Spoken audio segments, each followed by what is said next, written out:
नमस्कार। प्रस्तुत है आज का चिंतन। हमारे चिंतन में गहराई हो, साथ ही श्रद्धा युक्त नम्रता भी।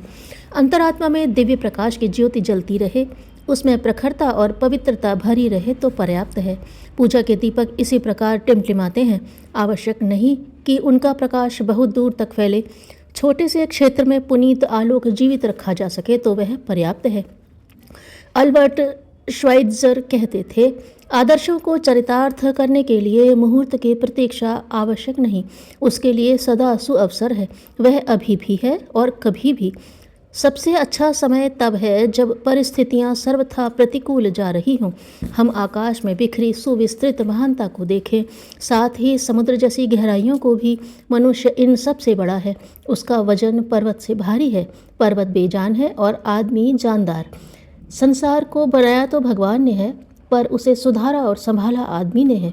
इस पृथ्वी की शोभा, सज्जा और उपयोगिता आज जिस रूप में दीख पड़ती है, वैसे पहले नहीं थी। यह आदमी की सूझबूझ और मेहनत है जिसने इतने प्रभावशाली परिवर्तन प्रस्तुत किए और प्रगति के लिए चरण उठाए हैं।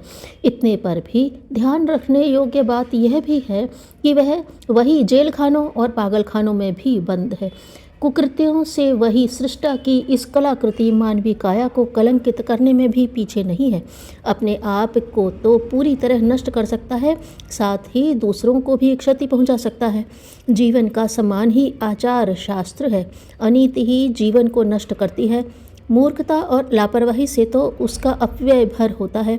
बुरी तो बर्बादी भी है, पर विनाश तो पूरी विपत्ति है। बर्बादी के बाद तो सुधारने के लिए कुछ बच भी जाता है, पर विनाश के साथ तो आशा भी समाप्त हो जाती है। अनीति अपनाने से बढ़कर जीवन का तिरस्कार और कुछ हो नहीं सकता। पाप अनेक हैं, उनमें प्रायः आर्थिक अनाचार और शरीरों को क्षति पहुंचाने जैसी घटनाएं ही प्रधान होती हैं। इनमें सबसे बड़ा पातक जीवन का तिरस्कार है। अनीति अपनाकर हम उसे क्षतिग्रस्त, कुंठित, हेय और अप्रामाणिक बनाते हैं।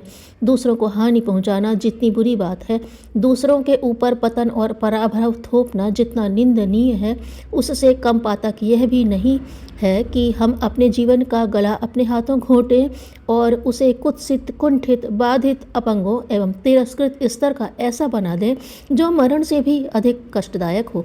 अंतरात्मा में यदि किसी दिव्य वाणी को सुनने की शक्ति हो तो अपने भीतर बैठा हुआ कोई नैतिक यह कहते हुए पाया जाएगा कि जो सुख साधन समाज के अनुग्रह से मिले हैं, उन्हें लूट का माल न समझा जाए, ऋण माना जाए और उसका प्रतिदान चुकाया जाए। अपने पास जो स्वस्थता, शिक्षा, प्रतिभा, योग्यता, सुविधा, संपदा, प्रतिष्ठा उपलब्ध है, वह अनेक ज्ञात एवं अज्ञात, जीवित एवं दिवंगत मनुष्यों के सहयोग से ही संभव हुई है। उसे ऐसे हजम नहीं कर जाना चाहिए और न परिवार वालों के लिए यह सब कुछ संग्रह करके रखना चाहिए। इसमें अन्यों को भी हिस्सेदार बनाया जाए तथा विशेषतया जो अपने पैरों दूर तक चल नहीं सकते, जिन्हें किसी की सहायता की अपेक्षा है, यदि इस आत्मा की पुकार को न सुनाया जाए तो उसका प्रतिफल यह होगा कि ऋणग्रस्तों की तरह अपना अंतःकरण भारी होता चला जाएगा और उस उल्लास की अनुभूति न हो सकेगी जो जीवन देवता के अनुग्रह से हर घड़ी होती रहनी चाहिए। जो व्यवहार परमार्थ के काम आए, वही सच्चा व योग्य व्यवहार है।